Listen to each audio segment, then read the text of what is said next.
train me how to remote view, and I knew it was you. I could see you. I could train you more if you come to the workshop next month. But anyway, happy 4th, George. I'm very. I think that you and I feel very a good sense of gratitude for having been born and raised in this country. It's a great country, and it's got its issues, it's got its problems, as everyone does. Yeah, it does. So tell me, what's new with the? Where are you, by the way? Are you here, or are you back in Ukraine?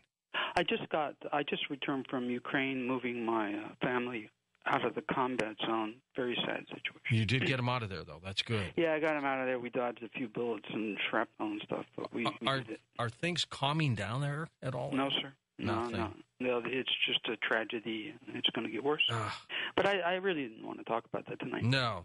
Let's talk about something a little more upbeat. Yeah. Tragedy. Hey, I just came back from the International Remote Viewing Association conference in Vegas. I held a little panel there and spoke. Had a great time there. Then a lot of folks love you out there. The founder was one of my students, one of my professional development. Really? And because he took the course, that's why he funded and started the IRVA. We talked about, Russell Targ was on there, and, he's up there in age, but we just had a great time talking about consciousness and free will and free choice and remote viewing. And we got into a heck of a discussion, Ed, over if you see the future with remote viewing, can you change it, or are you stuck with it? And we had a great time talking about that. What do you think of that? The ability to change the future, alter it after you've seen it. After 30 years of practice, George, I still don't know the answer to that question. Really? Yeah, I still don't know. It's a difficult question. Except for what we do empirically. The very, very large events, the kind of things that I've talked about on your show, the very large events, they do not seem to be preventable. They seem to be a fait accompli. They're done. They exist in time. But as individuals, and I've said this before, as individuals we can possibly choose to engage or participate in them or not. But the events themselves, if we can remote view them, just like the prophets of old, we're not prophets, of course, but they could perceive things 2,000 plus years hence. These things are so big, they loom so large in time that they're there. They exist already, and they're unavoidable as far as we're concerned. Now, I have a personal philosophy, but it's just personal, and I don't know. I have no basis in truth. But I'm a firm believer in the power of prayer, what we call prayer as humans too. And I think that with a certain threshold, I think that the creative force in the universe can do anything it wants, anything in time and space. But I think that a certain threshold, it might be possible to avoid tragedies and these kinds of things. But I don't think on our planet at this time we're there. When you were last with me, we talked about the Malaysia Jet 370, and now they're beginning to think it's in the Indian Ocean, as you predicted back in April. But I don't know if they'll ever find that plane or not. I think it's too deep to really, and of course the transponders, the battery's gone. But I stand by it. It's not a prediction. It's just a regular remote viewing work, geofix work, and it's to the west of Myanmar in the drink. Co-pilot tried to save the aircraft, but the pilot had an agenda, and the pilot won. Well, nobody won. The decompression, and everybody was gone, and down in the drink it went. Do you think the pilot wanted to hijack the plane? Yes, sir, absolutely. Yeah. He wanted to take it to Somalia or someplace like that. Yeah. He had practiced that at home in his Link trainer. Interesting take. There's some people that think it may be on land, but... No, sir, it's not on land. No.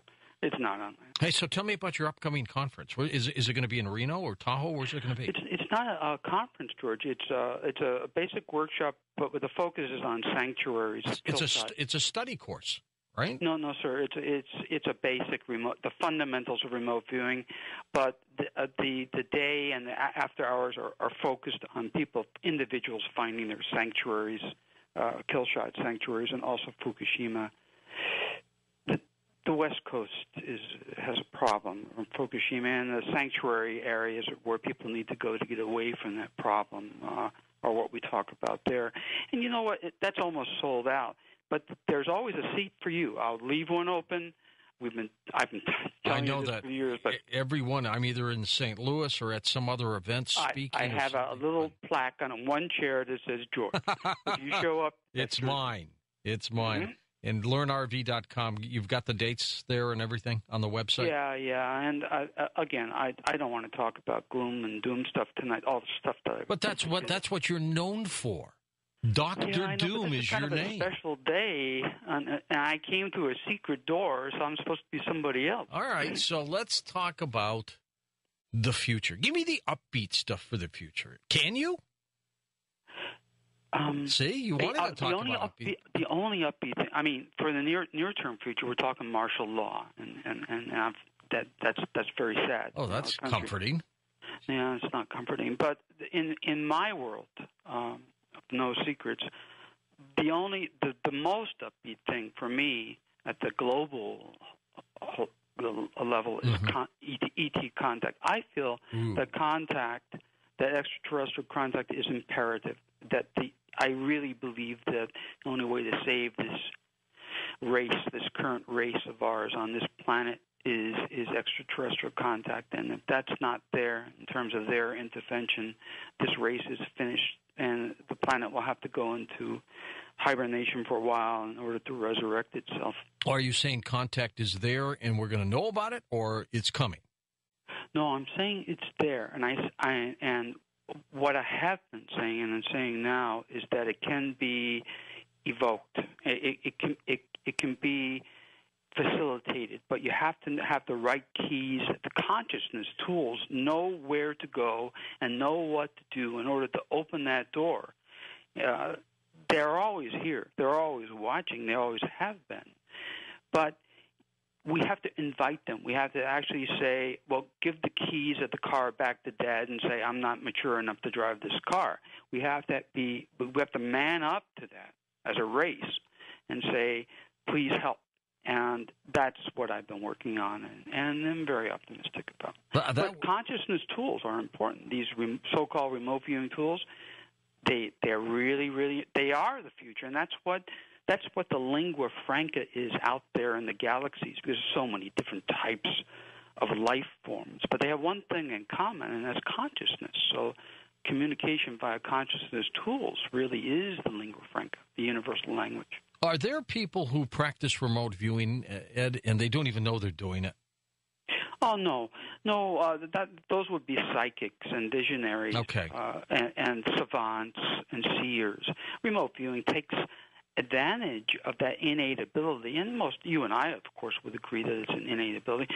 We turn that into a skill, period. We turn it into a very, very rigorous skill. Sure do. Just like the ability to speak a language, we all possess that as youngsters and toddlers. We possess the ability, but unless we have a structure, someone introduces us to a syntax and grammar, whether it be Spanish, Chinese, or English, we don't have that structure. And what Ingo Swann and what Harold Puthoff developed in the laboratory was this structure for how to take this innate psychic ability that we have and turn it into a very systematic skill. Of course, it was used for intelligence purposes. We needed to be able to solve a technical, scientific problem in as short a period of time as possible, so we adapted this innate ability into a structure to be able to do that, and that's what I teach now. I still can't believe the government abolished that program. Something tells me they've got a secret one, but I mean, they would have still used you folks. You guys were the best. Yeah, they're gonna readopt it, George. They haven't because it was such a hot potato. But now, in these days and times, and because of exigencies at the moment, they need it. Believe me, they need us again. So it's going to happen. Are the Russians doing it still? You know what? I don't know. I'll probably go to St. Petersburg next month, and then I'll ask, because the head of the KGB, our counterparts, the KGB team, Ivan Sokolov, after the Cold War was over, I met my counterpart, operations officer of the KGB team, and he wanted me to help him form a company because the Soviets kicked them out too. They didn't want anything to do with the spooky stuff. Who went first? The Soviets kick out their group, or did we?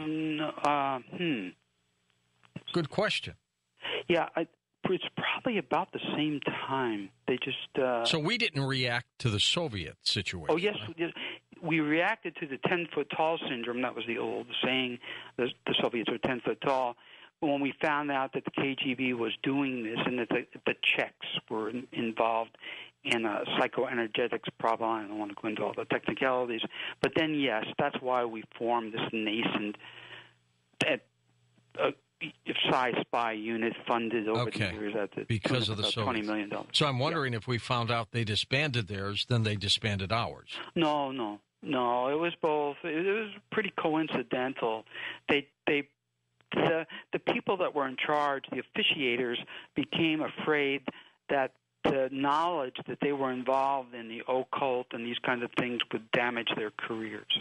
What about the Chinese, Ed? What are they doing? They've got to be dabbling in this. Oh, we're still ahead of them. At least my agency, Matrix Intelligence, is still ahead of them in terms of remote viewing. But our sister science, telekinesis, psychokinesis, they're way, way ahead of us by leaps and bounds. Leaps and bounds. In fact, what that means is that they will be in a position to actually affect, using the minds of a group of children, guidance systems on missiles, software, the hardware in U.S. computers, those kinds of things. That's powerful. Yeah, very. Yeah, but humans are incredible, George. Humans are amazing. Human potential is amazing. We grew up in this paradigm saying that all these things are impossible. The Chinese saying, I speak Chinese.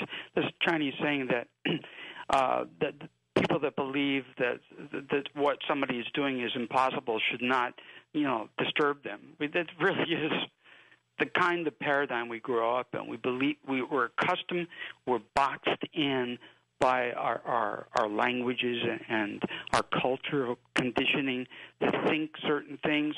But humans are so much more powerful and have so much more potential than that. Oh, they sure do. I've been talking to you now, Ed, for 12 years. This is the most upbeat you have sounded about things.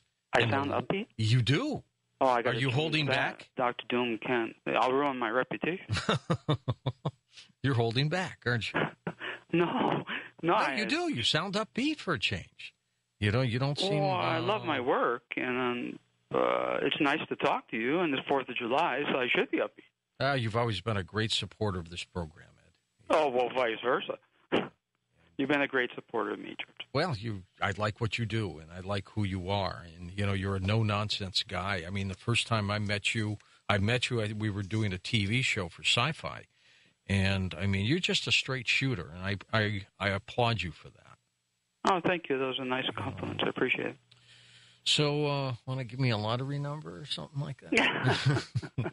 Yeah, well, I can give you some nice. I can give you some neat things.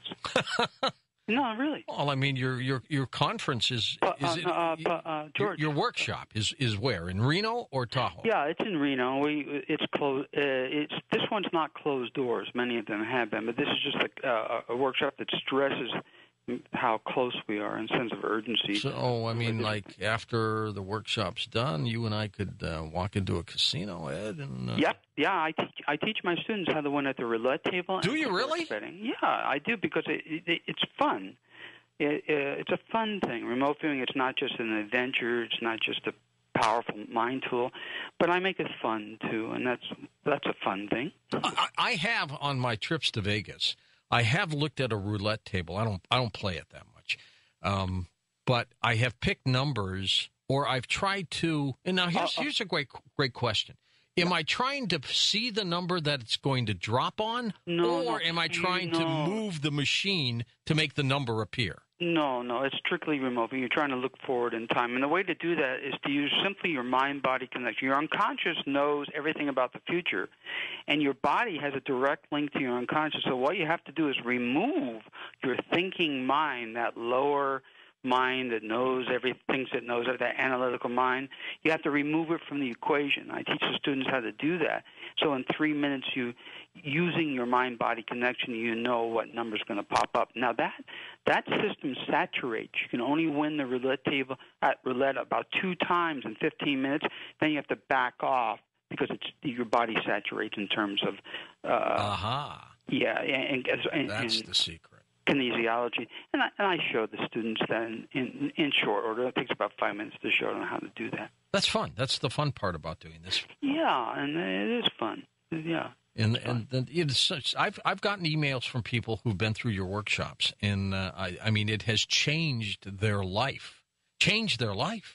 The remote viewing changed my life. And once you learn it, you cannot look at the world the same way anymore because you know that potentially you can know anything, and that's a big change.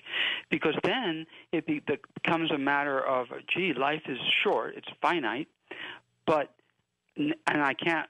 There's no time to learn everything. So what are the real questions? What are the really real questions I want to know in this short, finite life on Earth before we leave this mortal coil? Were you always psychically and intuitively inclined as a kid? Oh, no, George. No, I was about as psychic as a rock. No, zero. I mean, and now that I understand after 30 years of in this business, I understand that my innate ability, my natural innate ability, my birthright, I was pretty much below average in terms of psychic ability as opposed to many thousands of my students that I've taught who many of them are way, way over. But no, I had to work to be good. I had to work at what I loved to be good. But you enjoyed this. And I loved it. I loved it more than my mentor.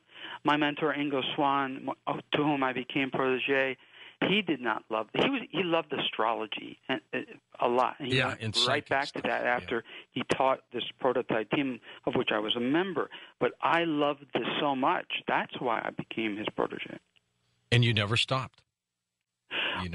I never. I'm still in awe. Every day I do this. I'm in awe of this technology, this mind technology. It's powerful, Ed. It really is. Yeah, it is. But it's also wonderful, and it's a wonderful adventure as well. It has no limits in terms of its potential, and I think it's critical in terms of human evolution en masse. Can you tell if someone's a remote viewer just by meeting them?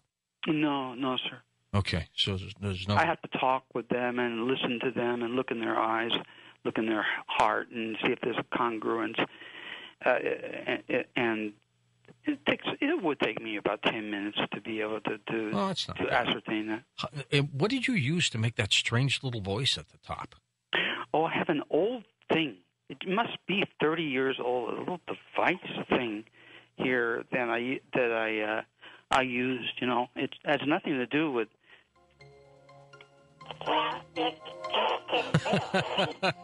I love it, Ed.